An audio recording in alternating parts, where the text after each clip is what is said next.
morning, everyone. I welcome you to all Rainbow Shosher Academy Rudrapur.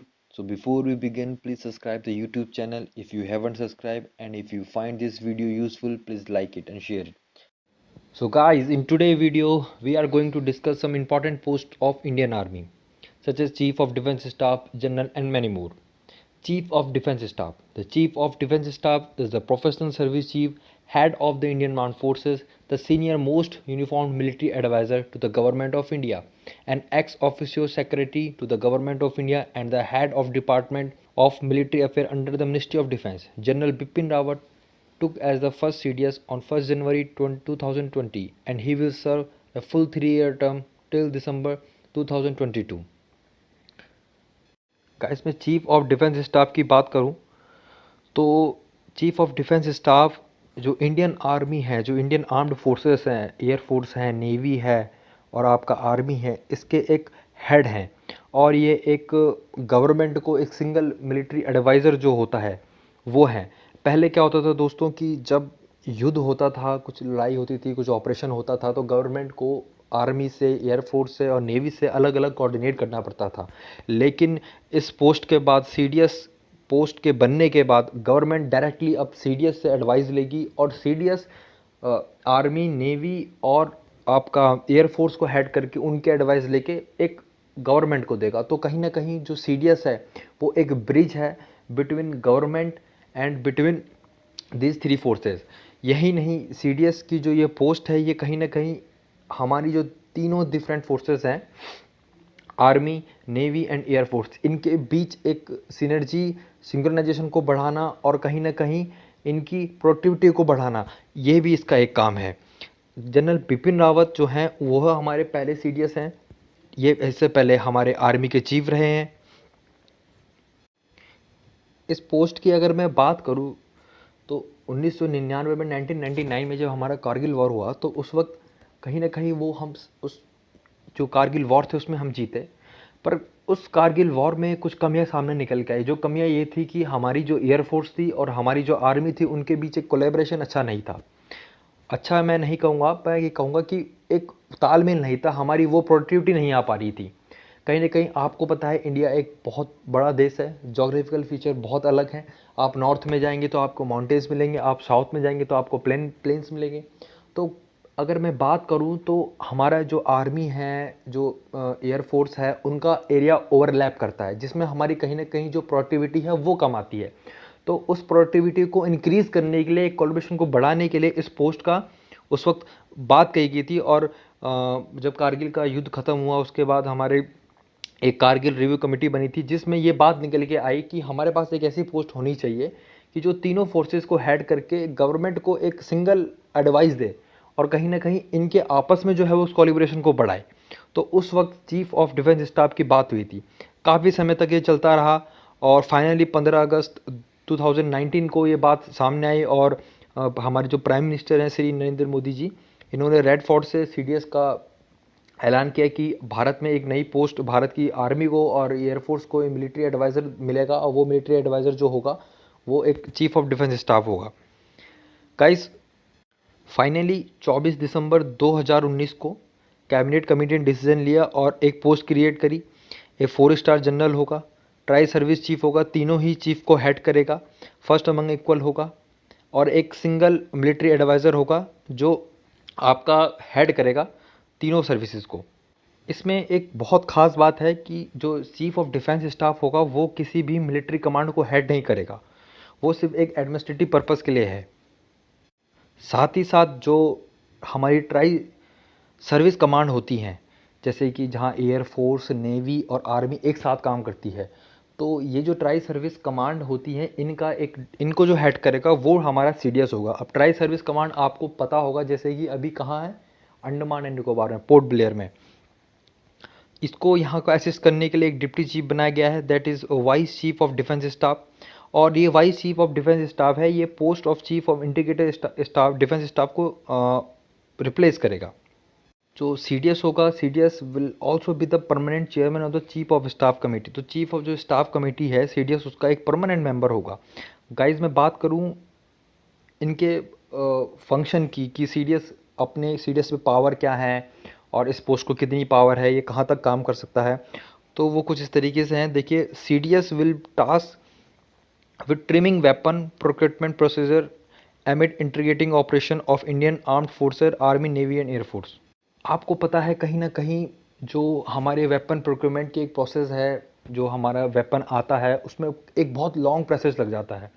Suppose जैसे कि हमें कोई वेपन चाहिए और आज हम अगर उसकी डिमांड रखते हैं, तो जब तक वो वेपन हम पे पहुंचेगा वो वेपन काफ़ी ओल्ड हो चुका होगा और हमारी रिक्वायरमेंट बदल चुकी होगी। कहीं ना कहीं अब जो मॉडर्नाइजेशन हो रहा है वेपन में, लोगों को जो वेपन यूज़ कर रहे हैं वो कहीं ना कहीं उसमें एक दिन प्रतिदिन एक शिफ्ट दिखा जा रहा है।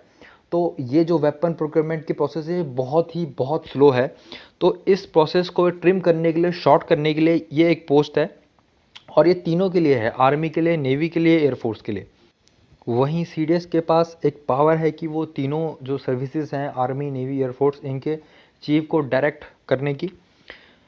वहीं जो आपका एक बहुत ही स्पेशल पावर है जिसे मैं कहूँगा, वो है थिएटर कमांड बनाने की जब ज़रूरत हो। गाइस, थिएटर कमांड की मैं बात करूँ, ये एक बहुत ही इंपॉर्टेंट कॉन्सेप्ट है।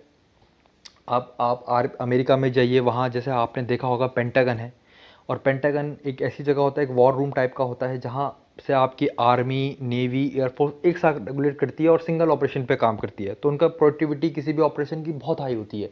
मतलब बहुत अच्छे तरीके से वहाँ पर किसी भी ऑपरेशन को अगर उन्हें एग्जीक्यूट करना है, तो उसे एग्जीक्यूट करने के लिए वो एक सिंगल जगह से उसे एग्जीक्यूट करते हैं। ऐसे नहीं कि ऑर्डर नेवी को अलग ऑर्डर करना है और एयरफोर्स को अलग ऑर्डर करना है, आर्मी को अलग ऑर्डर करना है। वो एक सेम जगह से, जैसे पेंटागन, वहाँ से एक सेम जगह से वो ऑर्डर करते हैं।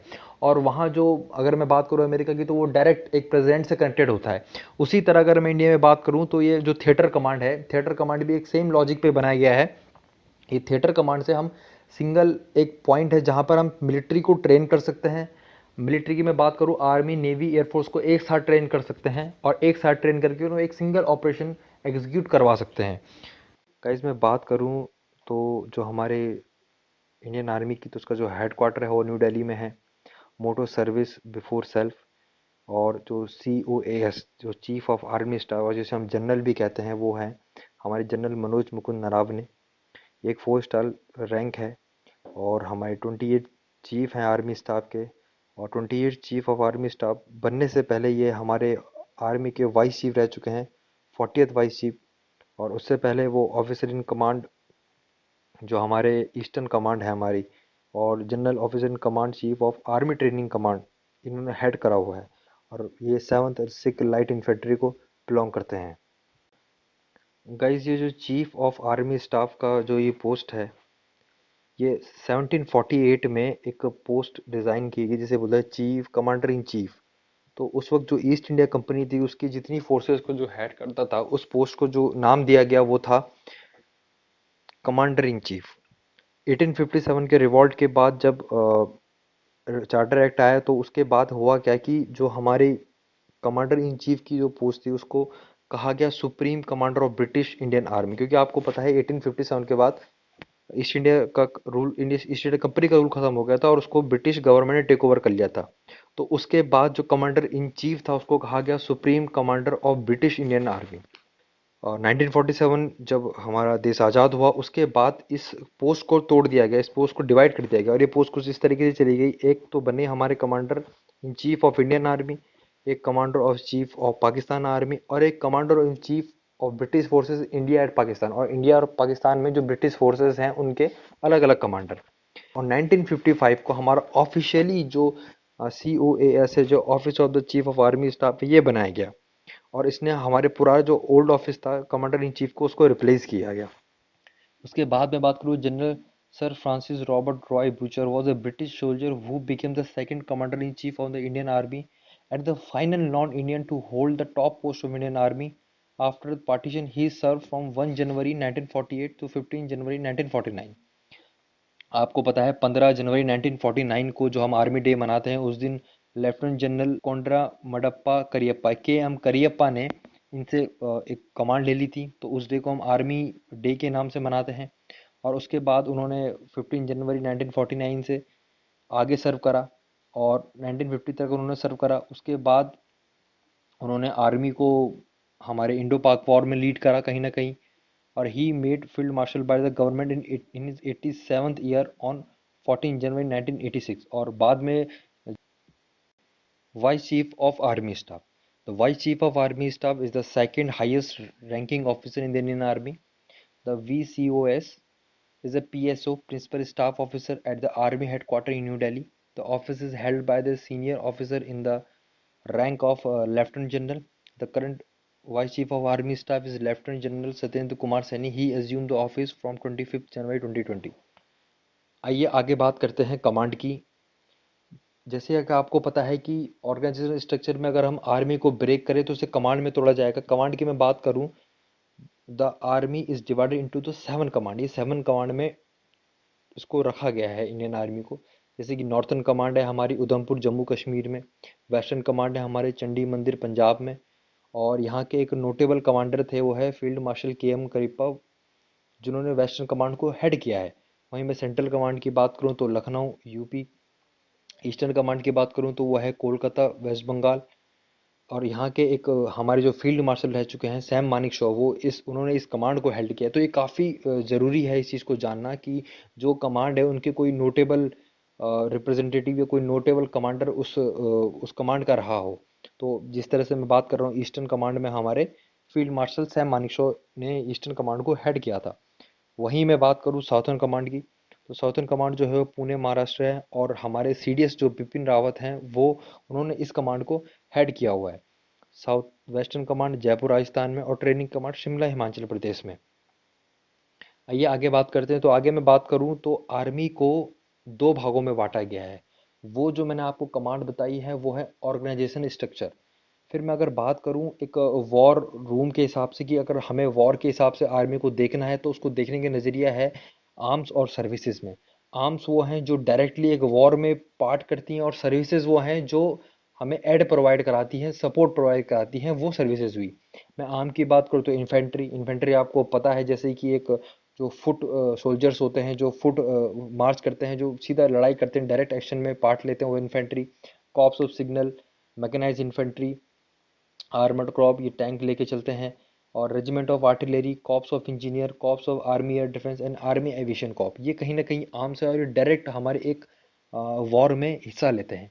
वहीं मैं बात करूँ सर्विसेज की, तो सर्विसेज जैसे army postal services, army dental corps, corps of electronic and mechanical engineer, corps of military police, intelligence corps, जज advocate general department, military farm service, military nursing service, remount and veterinary corps, pioneer corps, territorial army, army service corps, army medical corps, army education corps and army ordnance corps. ये जितनी भी मैंने आपको बताई हैं ये चीज़ें, ये सर्विसेज प्रोवाइड कराती है। ये सेकंड इन कमांड होती है, मतलब कि जैसे कि मैं युद्ध लड़ रहा हूँ, मेरे को कुछ चीज़ की ज़रूरत है, मैं वॉर में हूँ, मेरे को एक नर्सिंग की ज़रूरत है या फिर मेरे को इलाज की ज़रूरत है, तो वो एक सेकंड चीज़ हो जाती है। वहीं जैसे कि आर्मी पोस्टल सर्विस, अभी गाइस जो नेक्स्ट सीरीज़ हमारी आएगी वो उस सीरीज़ में हम आर्म्स और सर्विस को ब्रीफली डिस्क्राइब करेंगे कि इन्फेंट्री क्या होता है, कॉप्स ऑफ सिग्नल क्या होती है। अगर मैं इसे समझाऊं तो ये काफ़ी लंबा चला जाएगा, पर अगर हम नेक्स्ट वीडियो में हम आर्म्स और सर्विसेज को एक ब्रीफली डिस्क्राइब करेंगे। हम पढ़ेंगे कि इन्फेंट्री क्या होता है और कितनी हमारी इन्फेंट्री रेजिमेंट्स हैं, बटालियन हैं, कॉर्प्स ऑफ सिग्नल क्या होता है, वैसे हम पढ़ेंगे सर्विसेज क्या होता है। अभी फ़िलहाल के लिए आप इतना जान लीजिए कि जो आर्मी है उसको अगर वॉर के हिसाब से हम देखें तो उसे आर्म्स और सर्विसेज में तोड़ा गया है। वहीं मैं रैंक स्ट्रक्चर की बात करूं तो रैंक स्ट्रक्चर इस तरीके से जाता है, जैसे नॉन कमीशन ऑफिसर जिनमें कमीशन ऑफिसर नहीं होते हैं, फिर जूनियर कमीशन ऑफिसर। रैंक अगर मैं नॉन कमीशन ऑफिसर की बात करूं तो rifleman, lance naik, naik and havildar. फिर मैं JCOs की बात करूं, जूनियर कमीशन ऑफिसर की बात करूं तो नायब सूबेदार, सूबेदार और सूबेदार मेजर। वहीं फिर मैं अगर बेसिक रैंक की बात करूं तो कमीशन रैंक की बात करूं, that is lieutenant, captain, major, lieutenant colonel, colonel, brigadier, major general, lieutenant general and general. और इसके ऊपर एक ऑनरी रैंक आती है जैसे कि आपको पता ही होगा, फील्ड मार्शल। यहीं मैं एक बहुत ही इंपॉर्टेंट चीज़ डिस्कस करने वाला हूँ कि जो ऑफिसर का जो कैडर है उसको रिकंस्ट्रक्ट करने की एक बात चल रही है। वो बात क्या चल रही है कि अभी जो उस वक्त जनरल थे बिपिन रावत, जुलाई 2018 में उन्होंने एक मीटिंग ऑर्गेनाइज करी, और उस मीटिंग में जो ऑफिसर कैडर को दोबारा से रिकंस्ट्रक्ट करने की बात कही गई, कि हमारी जो आर्मी है 12 लाख 13 लाख की जो स्ट्रॉन्ग आर्मी है उसमें अभी प्रेजेंट में 42,000 ऑफिसर अभी प्रेजेंट में उसमें सर्व कर रहे हैं। और हमारी जो फोर्सेस है कहीं ना कहीं इसमें जो मैं रिकन्स्ट्रक्शन की बात कर रहा हूँ, हमारी जो रैंक्स है उसे 9 से 6 और 7 में रिड्यूस किया जा रहा है। इसका रीज़न यह है कि मैं सिविल सर्विसेज की बात करूँ तो सिविल सर्विसेज में जो हमारे सिविल सर्विसेज, जैसे कि आपको पता ही होगा, जो आईएएस होते हैं, आईपीएस होते हैं, सिविल सर्विसेज में उनकी बात करूँ तो उसमें 6 रैंक होती हैं, 6 डेजिग्नेशन होती है। वहीं आर्मी में जो हमारा स्ट्रक्चर है वो बहुत पुराना स्ट्रक्चर है, we have a very old structure. तो ओल्ड स्ट्रक्चर की मैं बात करूँ तो जो ब्रिटिश के टाइम से चला आ रहा है, हम अभी तक उस स्ट्रक्चर को फॉलो कर रहे हैं।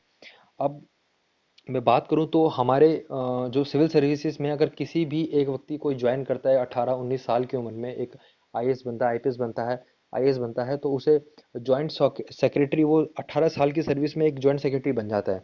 वहीं मैं बात करूं इसी चीज़ को अगर मैं मिलिट्री में लूं तो एक मिलिट्री ऑफिसर को मेजर जनरल बनने के लिए कम से कम 32 से 33 साल लग जाते हैं, जो कहीं ना कहीं एक बहुत बड़ा ड्रॉबैक है। और फिर दूसरी चीज़, अगर मैं एक सिंपल सा एक रेशियो बताऊं, एक सर्वे है, वो रेशियो ये है कि अगर 100 जो आईएएस हैं, अगर एक बैच में जो पास आउट हो रहे हैं उसमें से कम 80 जो आईएएस हैं उसमें से जॉइंट सेक्रेटरी तो बनते ही बनते हैं। और वहीं मैं बात करूं आर्मी की तो 100 ऑफिसर में से सिर्फ 5 से 7 या 5 से 6 ऑफिसर जो हैं वो मेजर जनरल की रैंक तक प्रमोट हो पाते हैं। तो ये कहीं ना कहीं दिखा रहा है कि हम जिस ओल्ड स्ट्रक्चर में हम रुके हैं वो कहीं ना कहीं एक हमको एक सही आगे मैप नहीं दे रहा है। और इसलिए इंडियन आर्मी ने सोचा है, और ये हमारे बिपिन रावत ने बहुत ही अच्छा कदम उठाया है कि उन्होंने इंडियन आर्मी के ऑफिसर कैडर को रिकंस्ट्रक्ट करने की बात सोची है।